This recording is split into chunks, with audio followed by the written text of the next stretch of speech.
Hello guys, അപ്പോൾ ഇന്ന് നമ്മളൊരു സ്റ്റിക്കറാണ് ഉണ്ടാക്കാൻ പോകുന്നത്.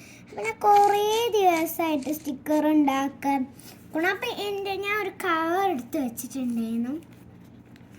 ഒരു കുഞ്ഞ് കവർ ഉണ്ടായിരുന്നു കേട്ടോ എൻ്റെ അടുത്ത്. അപ്പോൾ അതിലത്തെ ഇത് ഫോട്ടോസ് എനിക്ക് നല്ല ഇഷ്ടപ്പെട്ടിട്ടുണ്ടായിരുന്നു. അപ്പം ആ ഫോട്ടോസ് എടുത്ത് വെച്ചിട്ടുണ്ട്. ഞാൻ ഇത് നമുക്കൊരു സ്റ്റിക്കർ ഉണ്ടാക്കിയാലോ. അപ്പോൾ ഈസി ആയിട്ടോ. നമ്മൾ ഇങ്ങനെ നിങ്ങൾ പേപ്പർ യൂസ് ചെയ്യണം ശരിക്ക്. എന്നാലും ഇപ്പം ഞാൻ യൂസ് ചെയ്യേണ്ട ഒരു കവറാട്ടോ.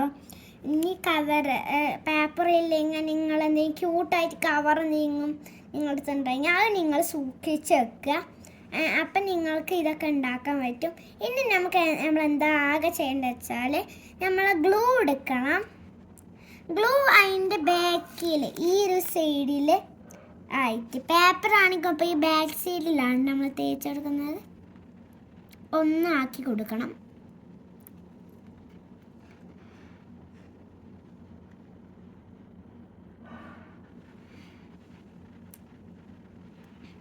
ഇതിന് ഗ്ലൂ അപ്ലൈ ചെയ്ത് കൊടുത്തിട്ട് ഇങ്ങനെ വെക്കണം ഒരു 5 മിനിറ്റ്.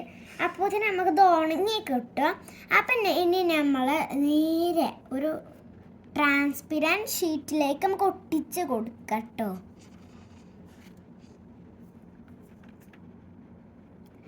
നേരെ പശ ആക്കി നേരെ നമ്മൾ ട്രാൻസ്പെറൻറ്റ് ഷീറ്റിൽ ഒട്ടിച്ച് കൊടുക്കുക.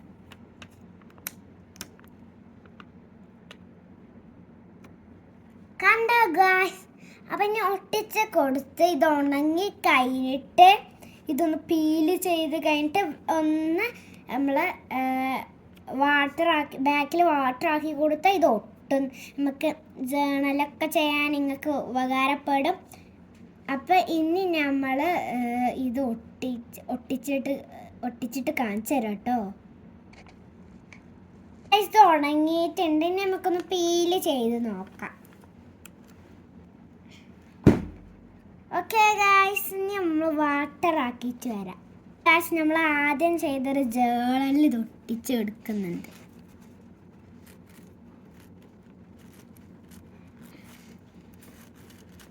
ഇഷ്ടം